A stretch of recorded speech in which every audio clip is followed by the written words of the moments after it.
Hey my little raggedies, what is up? How are y'all doing? You good? You alright? How was your weekend? You chilling? Okay. Guess who's not sick anymore, y'all? Me. November tried to take your girl out, but I fought that hoe back, okay? Yeah, so ear infection almost gone. I can hear again. I'm no longer coughing and breathing out of my mouth.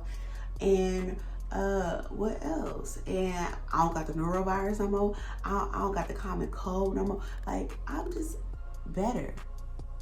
I'm feeling a lot better. Can't you tell? However, your girl did, she messed up a little bit, okay? She messed up just a little bit. Now, I have known all my little life that I am allergic to pigs. And by that, I mean bacon, ham, pork belly pig, all the piggies. I'm allergic to pork, y'all. But that don't be stopping me. Because one thing about me, I'ma eat. So Saturday I had a pepperoni pizza. I only had about 2 slices. That's not a lot. Okay, right? The next day, Marcus was like, babe, you want a breakfast sandwich? I said, hell yeah. Hell yeah. Hell yeah. So he said, cool, it's a ham, bacon, and eggs breakfast sandwich on a croissant. I said, hell yeah. So he brought me that bacon sandwich, and you know what? I sat in this bed and I ate that breakfast sandwich. And you know what? You know what happened? 2 hours later, I was like this. Wait a damn minute. Y'all, all of this, y'all probably can't tell, but all of this got little Nestle Crunch Bar bumps on them. Y'all had an allergic reaction. Now the thing about my allergy, I'm also allergic to gluten. I'm not gonna die or nothing, but double whammy, right? So I just break out. Y'all. Also, the kids are home from school today, so if you hear, that's my 7-year-old. We trying to get her some home training, but I just be praying about it because only Jesus can fix it at this point. So, anywho, also, I'm here to announce the giveaway winners. Yes, I know you're probably seeing a giveaway. What giveaway right now? So the little 20-minute video that I posted like a week ago, of the bookshelf tour, and at the end of the video I said, whoever can guess how many books I've read on this shelf or the closest to it will win a book. Well, lo and behold, who would have ever thought that Charlene and Natasha were going to be the only two to stick around to the end? Oh my goodness. So you guys were completely off. I appreciate the faith that you had in me though. But because it's just 2 of y'all, I said, you know what? When Marcus get paid, I'm gonna buy both of y'all a book. Okay? So the answer to the question that I asked, how many books have I read on this shelf, is 30. Y'all was like 56, 46. I said, ooh, they got a lot of faith in your girl. Yeah. So 30 books have been read on the show. So because of you guys, because y'all participated in the little whoop-de-wop game, send me y'all Amazon wish list to my email right here.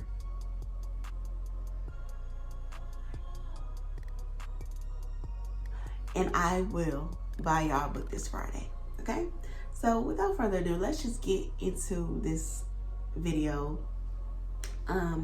We are going to be doing our test taste for What the Woods Took by Courtney Good. And let me just give y'all a little rundown of what it's about, okay? So Devin, she's a foster teen living with her foster parents, obviously.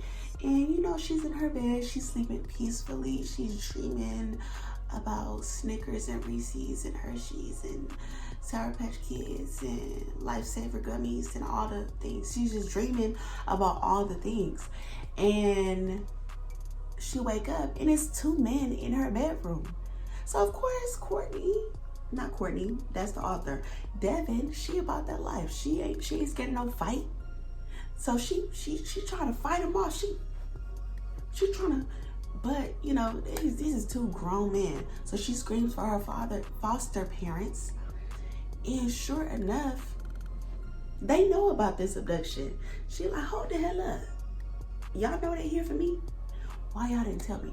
Y'all didn't take the girl, throw her in the van, and take her to the Idaho woods for an experimental camp for wayward teens. Y'all, she ain't the only teen there. It's a group of them. So they all there at this campground, mad as hell, because they're like, I know damn well y'all ain't just kidnap me in the middle of the night like this. Y'all could have gave me a little warning, but I ain't gonna lie.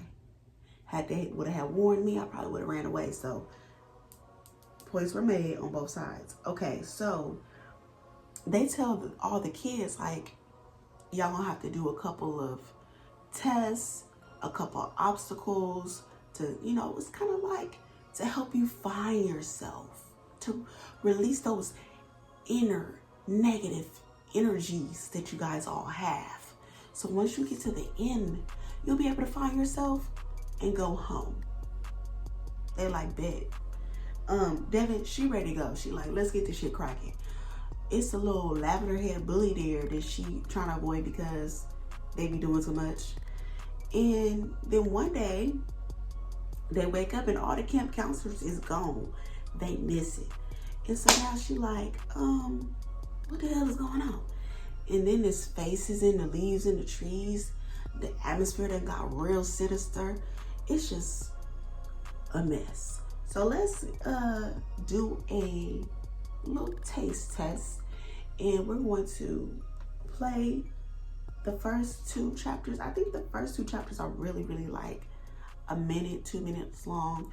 So we might do 3 chapters depending on how I feel. All right, so let's just get this thing cracking. Macmillan Audio presents What the Woods Took by Courtney Gould. Read for you by Lindsay Dorcas. Yes,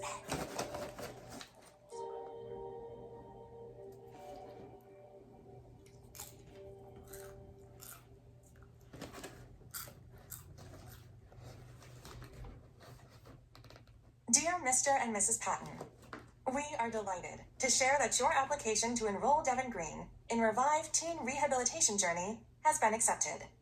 At Revive, we believe that any teen's path can shift with supportive guidance and mentorship based on mutual respect. Your teen might be struggling to find footing in this difficult, rapidly changing global landscape. We believe that separating them from the harm of the modern world is imperative now more than ever. As Aldo Leopold once said of youth in nature, wilderness gave them their first taste of those rewards and penalties for wise and foolish acts, which every woodsman faces daily, but against which civilization has built 1,000 buffers. At Revive, we believe in shielding your teen from harm, but not discomfort. Your teen will face many situations meant to deeply disquiet them. By bringing your teen back to their baser instincts, we will rebuild their decision-making skills in uncomfortable situations, making your teen stronger and wiser than before. When these 50 days end, we believe you will see a new teen, rebuilt and renewed. 50 days. Your teen may resist or resent this process at first, but know that we are not here to punish them for the hard hand they've been dealt. We thank you for trusting Revive with your teen's health and well-being, and we look forward to the day you reunite. Enclosed, you will find an invoice for your down payment and details of your teen's individualized plan. Thank you once more for entrusting us to plant the seeds of Devin's great journey to the light. Warmest regards, the staff of Revive. 50 damn days? 1. Devin feels them before she opens her eyes. 2 men, the mass of them, one at the foot of her bed and the other standing beside her, is heavy in the night. At first, she thinks it might be a bad dream. But bad dreams don't smell like sweat and cheap deodorant. These men are real. It can't be morning yet.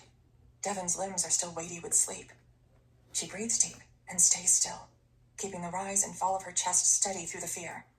She needs to get out of here, and her options for doing so are limited. She doesn't know this bedroom like the last one. She doesn't know how to slip out in an emergency. If there are places to hide, she hasn't uncovered them. Behind her eyelids, Devin makes a map. It's something she should have done the moment CPS moved her here. There's a window behind her, but in the 6 months she's been here, she hasn't tried opening it. She could attempt to pry it open and get out before either stranger grabs her. The bedroom door is just beyond the foot of her bed, but with strangers in the way, it's off the table. A door to her left leads to a shared bathroom with the other kids. She could probably get there, but then what? Lead the strangers to more children? She knew every in and out of her last foster home, knew how to disappear in a moment's notice. Whoever these men are, though, they've caught her off guard. She doesn't know what they want. She's unprepared, and it's her own fault. 6 months of peace, and she made the mistake of getting comfortable. Devin Green? The voice comes from the man at her shoulder, too loud to be discreet. Devin doesn't open her eyes, but her breath hitches. He isn't afraid of being caught for some reason, which means he either thinks he can take everyone in this house, or she doesn't want to think about the alternative. Wake up, Devin, the man says. Please. Devin opens her eyes, but the room is still black. She can't see the men's faces, but their silhouettes are massive. They don't immediately reach for her, a mistake she doesn't plan to waste. The window will have to do. She sucks in a breath through her nose and twists to grab the window latch behind her, fumbling to wrench it open. She pulls hard at the bottom of the window, but it doesn't budge. A smooth stroke of paint is hardened at the crease, painted shut. When a hand closes around her ankle, Devin screams. Shh, the voice at the foot of her bed hisses. You're gonna wake people up. Devin turns over in the stranger's grip, pushes off the bed with what momentum she has, and plants her fist squarely to her attacker's nose, earning a crunch. It's not enough to take the man out, but at least it'll buy her a second to run. The bed creaks as Devin swings her legs over the lip of the mattress. It doesn't matter what they want. The only thing that matters is escape. Shit, the man snaps. Grab her arms. The one at the foot of the bed scurries to Devin's side before she can get up, grabbing her wrist and forcing it back to the mattress. The springs screech, too noisy not to wake the others. She claws at the man's arm with her free hand, and the part of her that only knows how to survive takes over. The air is too shallow to breathe. Diane! Devin cries, with what breath she has. Henry! A hand claps over her mouth. Devin's been in dozens of homes over the last few years, all with their own sketchy situations. But the Pattons were supposed to be different. They live in a quiet neighborhood, mostly populated by old people. They ask if she wants water before bed, what kind of lunch meat she wants in her sandwiches, offer to drive her to friends' houses on the weekends so she doesn't have to walk. Of all the places she expected to be attacked in the middle of the night, this was last on the list. You're not in danger, Devin. The man with a hand over her mouth snaps. Please calm down. Devin holds still long enough for the man to remove his hand from her mouth. Then she screams again. Finally, footsteps thunder down the hall. Her bedroom door opens, not in a slam, but in a hush. Diane Patton, her foster mother, sweeps past the men and kneels at the side of Devin's bed, eyes wide. Her dark hair, at one point knotted at the back of her skull, falls in wisps along her round face. Something about her expression isn't right. She should be afraid of intruders, afraid of something happening to her or the foster child she's only had in her care for 6 months. But the men seem unsurprised by her, unafraid of being caught. Like she knew they'd be here. Devin freezes. Did you hurt her? Diane snaps. Look at my nose, one of the men says, voice slightly curdled by his newly clogged sinuses. She's the violent one. Diane turns back to Devin. Devin, please, Diane whispers. You're not in danger, I promise. Devin bucks against the hands holding her again. The muscles in her chest, arms, legs all burn with the force of it, but the men don't give. Behind Diane, her willowy husband Henry enters the room. The floorboards on the other side of the bathroom door creak. The other kids stir, but they don't open the door. They're listening. They know. Everyone knows what's happening except Devin. We're trying to help you, Devin, Diane whispers. Her eyes are glassy. I'm so sorry, but I know it'll help. Please. What's happening? Devin breathes. Diane reaches to stroke the side of Devin's face. Devin bats her away, and one of the men grabs her arm. They haul her to her feet, and Devin can't find the air to scream. Her head churns, trying to make sense of it. We're trying to help you. The men drag her out of her bedroom, into the dark hallway. One holds her against the coffee-colored hallway wall. She doesn't take her eyes off the Pattons, waiting for them to change their minds and save her. That's supposed to be the point of Guardians, right? To guard? Devin kicks herself for believing that, even for a second. She was tripped by shiplap walls and a 2-car garage when she should have stuck to what she knew. One of her kidnappers turns to Henry with a hard expression. Quietly, he says, "I don't think we'll get her to pack for herself. I need you to gather up a few things. Underwear, toiletries, stuff like that." Silently, Henry obliges. He doesn't look at her, either from shame or hatred. Maybe they do hate her. Maybe it's because she spent the last few months wandering Portland in a haze. Maybe it's because of the money missing from their piggy bank in the hallway closet. It's probably about the fight last week. She's been tossed out before, but she thought the Pattons were too passive to get rid of her this close to her 18th birthday. And these men certainly aren't CPS. Once Henry hands over a bundle of her things, the men push Devin the rest of the way down the hall and through the front door. The cold night air slaps her in the face. The streetlights buzz, ring in her ears. The black sky tilts and spins, and reality sets in. She's being abducted, right? Devin stares into every dark window that lines the street and imagines how many would stir if she screamed right now. But when she tries to muster it, she comes up empty again. It's like a nightmare. She opens her mouth, and there's nothing. Across the street, a tall white van waits with its door wide open, obscuring what Devin is sure is a logo. She can't make out the shape of it. Waiting for her in the back seat is another teen, a boy in an oversized white t-shirt and a beanie. She can't quite see his face in the dark, but the cool light from the street lamp shines in rivulets on his cheeks. He's been crying. One of the 2 men places his hand at the top of Devin's spine, and she snaps to life, shoving him away. She might be short, but she's been outnumbered and outsized before. She's taking kicks to the gut, hair pulled from her scalp, the kinds of punches that make you see stars. Before she can fight back, though, the men grab her by the elbows. They lift Devin from the pavement and throw her into the backseat of the van, slamming and locking the door behind her.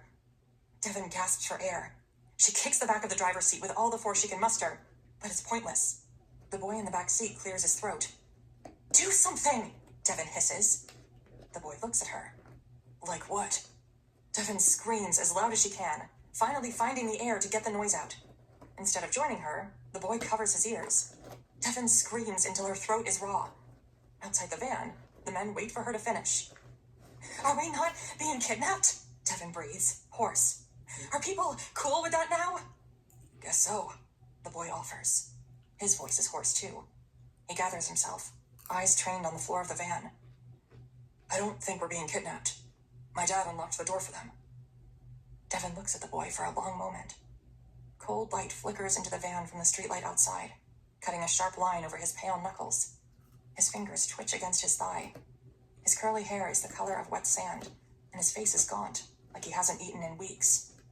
Softer, Devin asks, "Do you know where they're taking us?" The boy shrugs. "How long ago did they take you?" "Half hour, maybe," the boy offers. "I don't know where we are now, but they got me from my house in Portland. Lens." "Still in Portland," Devin breathes. "We're in Eastmoreland." The boy nods. Devin considers him. "What's your name?" "Oliver," the boy says. "Ollie." "I'm Devin." "Devin. What are they?" The driver's side door of the van swings open, and one of the men hoists himself inside. The cabin light finally makes the details of him clear. He's mid-40s, white, face hard and unreadable. He's indistinct in a way Devin imagines would make it impossible to pick him out of a lineup. His green baseball cap reads, "Northwest Transportation Service" in all caps. "Quiet," the other man snaps, climbing into the passenger seat. He turns around to face Devin and Ollie with furrowed brows.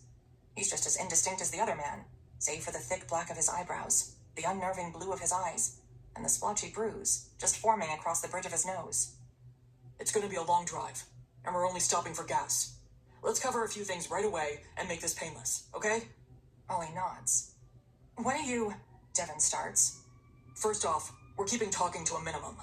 All questions will be answered when we arrive, but until then, be quiet.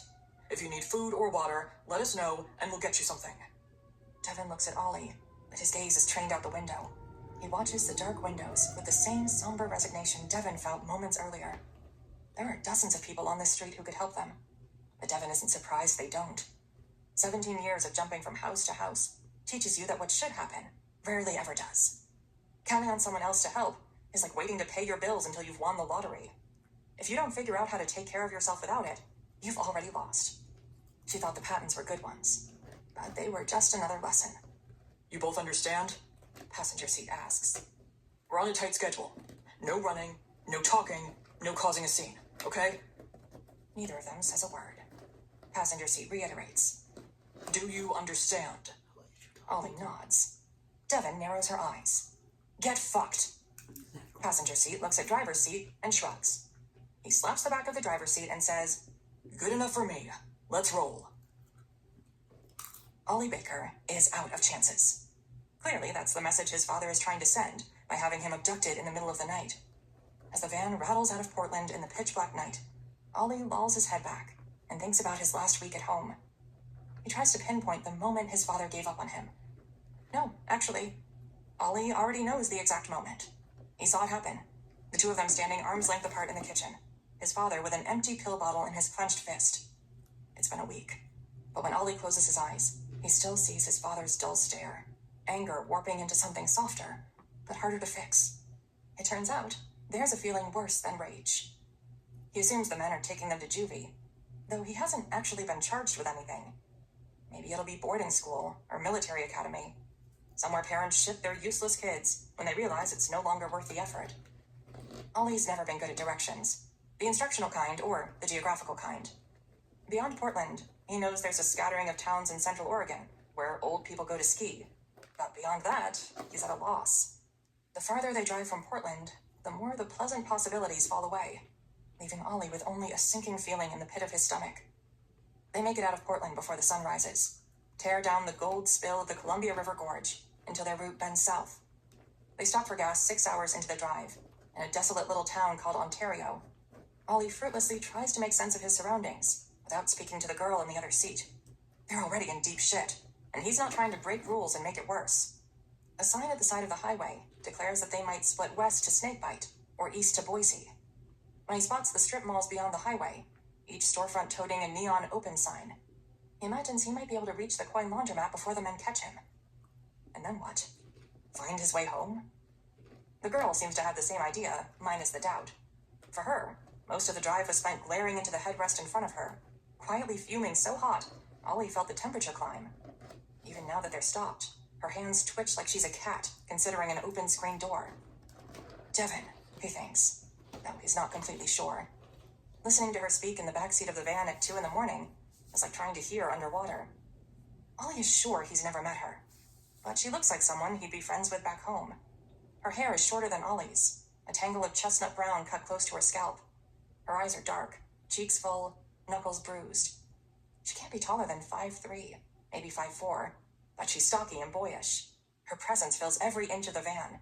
Her presence swallows Ollie's alive. Before Devon has a chance to bolt, their driver pulls himself back into the van with a sigh. He eyes Devon and shakes his head. I see you looking. You're probably faster than both of us. Do you think you could find someone if you ran? Get them to call the police? Devon doesn't answer. Without moving a muscle, her rage burns even hotter. Ollie looks away. You can run, but I've got something that'll bring you right back. He fishes through his jacket pocket, freeing a laminated square of yellow paper. Northwest Transportation Authorized Staff, it says. A small logo is printed in the bottom corner. I got a letter from both of your parents explaining what's going on here. It'll tell anyone who's got concerns that your legal guardians have given us permission to take you from point A to point B. They trust us to get you there safely, okay? You didn't tell us where we're going, Ollie says. You're going to a special camp, both of you. The man sighs. It's a good thing. We're only doing this because your parents knew if they tried to explain it, you wouldn't go.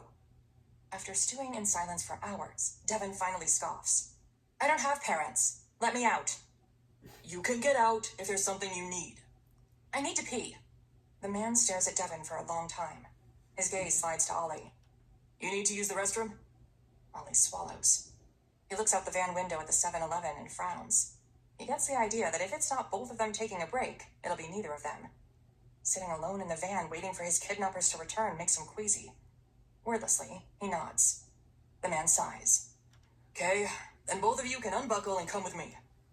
Without a word, Ollie unbuckles and waits for the van door to slide open. The air outside is crisper than he expects, tunneling softly into the van. Ollie pulls the neck of his t-shirt over his nose to trap the heat. He climbs out after Devon and plants his feet firmly on the gas station pavement. There's something about the oil-slicked, stubby expanse of the parking lot that makes him crave a joint. He's sure their transporters would love that. The other transporter, the stocky man with an ever-darkening bruise like a nasal strip, eyes them as they leave the van. Eyes Ollie, rather. His gaze skirts past Devon. "Be good in there," he says. Devon laughs under her breath. Their driver guides them into the 7-Eleven, putting a hand on each of their shoulders to press them toward the bathrooms. Devon heads in without hesitation, but Ollie pauses. He turns back to the driver. Whatever snarky comment he means to make dies on his lips, and all he can manage is, "Can I have a jerky stick too?" The man sighs, deeper this time, and motions to the bathroom. It's not a huge bathroom. Ollie doesn't bother making for the urinals. He stumbles to the sink and looks himself hard in the face. His father sent him to camp then. Maybe it's some type of rehab. That would make sense from his dad's view. Ollie closes his eyes, and there's the pill bottle again. He was never supposed to take the last one. Never supposed to ring the alarm bells like that. Maybe it would have been better to tell his father the truth. Maybe, if his father knew Ollie wasn't taking them for himself, this whole thing could have been avoided. Maybe it wouldn't have made a difference. A sharp knock breaks his daze. Ollie realizes he's been staring at the bathroom mirror since he entered the room. He turns the faucet on, fills his palms with cold water, and splashes it over his face. It's time to wake up. This is the reality he's got. He steps out of the bathroom to see their driver knocking on Devon's bathroom door. He eyes Ollie, but says nothing. "We gotta clear out. Wrap it up, please." Behind them, a young couple pauses.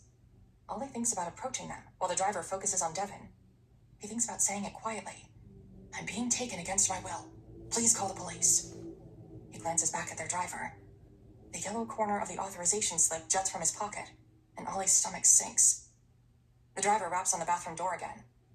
"Verbal acknowledgement that you're wrapping it up, please." Yeah. Devon's voice is muffled. After a moment, there's a thud from inside. The driver straightens his spine and wraps his fingers around the door handle. "All right, I'm coming in." When he pushes the door open, Ollie just barely catches sight of her. Devon has climbed to the top of one of the deep green bathroom stalls, where narrow, frosted windows let in shallow slots of light. She's wrapped her elbow in her hoodie and is about to strike the glass again. She's braver than him. She thinks faster. She's got a reason to get back home, maybe. Unlike Ollie. The driver rushes into the bathroom, and the door groans shut behind him. With only a second to think, Ollie swallows hard. He turns to the counter and presses his hands to the plexiglass that covers an assortment of scratch-off lottery tickets. He gathers up what courage he has, clears his throat, and says, "Excuse me?" The cashier doesn't hear him, too fixated on the bathroom debacle. "Sir?" Ollie says again. "I need some help." The cashier looks at him, and Ollie's face burns. His racing mind screams that there's no point. If he manages to get out of this, he either ends up back home with the man who sent him away, or he ends up on the streets. He meets the cashier's gaze, tries to muster up the right words. "I've been kidnapped. I've been abducted. The bathroom door crashes open. The driver has his thick hands on Devon's shoulders, forcing her out of the bathroom. He casts a glance at the cashier and pulls the yellow slip from his pocket. In silence, the cashier reads it. "Northwest Transport," the driver says, out of breath. "We got authorization to move these kids. I have credentials if you need them." The cashier looks back at Ollie, then nods at the driver. That's it, then. No rescue in sight. Ollie wants to shrink until he vanishes, because he blew it, and now there's no chance for either of them. The driver puts a hand at the nape of Ollie's neck and redirects him from the counter. He scoots them out the door and into the chilly morning. The van door is still open, and the other transporter sits in the passenger seat, unwrapping a candy bar. When he spots them, he steps out of the van and stands at attention. Devon pauses when they reach the van and eyes both men. She straightens and spits on the concrete between them. All right, the bruised transporter says. "In you go." Devon climbs in and presses herself into the very back corner of the van. Her eyes are dark, but they're vicious. She folds her arms over her chest and says nothing. Before Ollie can climb into the van, the bruised transporter stops him. "You keep up the good behavior, and I have an extra candy bar with your name on it. Just a few more hours, and this will be over." A candy bar. That's all he has to offer for good behavior. Ollie feels the razor-sharp sting of Devon's glare, and he shakes his head. He wants to be as passionate about fighting back as her, wants to make it impossible for these men to keep him contained. But he just doesn't have it in him. "Your choice," the man muses. "It'll be a lot better than the food there." "Tucker," the driver scolds. Cut it out. The bruised man waves a dismissive hand. They guide Ollie into the van, shutting and locking the door behind him, and then they're off again. They leave Ontario and Oregon completely, bumping along an increasingly narrow highway. The mountains climb, eventually steepening into snow-capped peaks, while the trees thicken and knit closer together. The forest grows so dark, Ollie can't see between the trees, met only with a wall of boughs and bark in all directions. He leans his forehead against the window and tries to sleep. An hour turns into 2, then 4, and the whole time, Devin is motionless in the back seat. They continue like this, occasionally picking up patches of radio signal, before eventually losing all touch with reality. When the van finally slows and turns off the highway, Ollie's nausea deepens. They ease the van down a gravel road before reaching a grassy parking lot between the trees. There is no rehab facility or campsite waiting for them amidst the bright summer green. There's only a group of kids his age sitting in a circle, mounds of bags at their feet. The van clicks off, and Ollie puts his head in his hands. If this is what he thinks it is, then he should have asked for help from that cashier, or the couple buying potato chips, or anyone else he's had a chance to grab since he was pulled from his bed in the middle of the night. If this is wilderness therapy, Ollie really is out of chances. Whew, well, all right. What did y'all think about that first? Oh, this is supposedly the 3rd chapter, but say that chapter 1. What do y'all think about that chapter? I think it's super messed up that the parents are not really telling the kids. They're just thrusting them into the situation. They're not like mentally preparing them. I think that's very harmful. I understand the whole they will run away if they know type situation, but to wake up and have 2 big ass men standing over you is terrifying. Like, wake me up, have a chat with me, introduce me to the men, allow them to take me or whatever, but don't just, I don't know, that's crazy. Also, Ollie, he seems like a sweetheart. I don't know his story yet, but I'm like, what did you really do to be where you are? I mean, like, sounds like it got something to do with drug usage. And who is he taking them pills for if it wasn't for himself? Was you selling them? Was you on the block thugging? That's what we want to know. Devin seems really, really feisty. Like, she's not going to be taking no shit this whole entire time. And we need strong female leads like that. We need more characters that ain't afraid to nuck if you book, shall we say. Yeah, so I think that was a really good start to the beginning of the book. What do you guys think about the pacing? I feel like the pacing was okay. I feel like they could have potentially split it in half, open it up with Devin and then turn it into a different chapter focusing on Ollie and the whole bathroom debacle. But the pacing was good. You had your highs and then, your little moments, your little subtle moments where it's just, quiet in the van. Yeah. So what y'all think? The cover is giving Halle Berry. Every time I see this cover, I just think of Holly. Yeah. I liked it. I liked it a lot. So this book comes out December 9th of this year. So we only got a couple more weeks to, until we can actually buy the physical copy of this thing.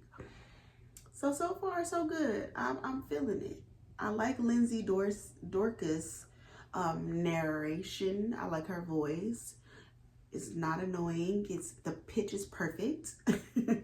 And yeah, we just gotta keep on with the keeping on. Drop down in the comments. Let me know what you guys thought about that little snippet. Also, make sure that you hit that like button. Make sure that you hit that notification bell so you can be notified for when I post in my community little corner.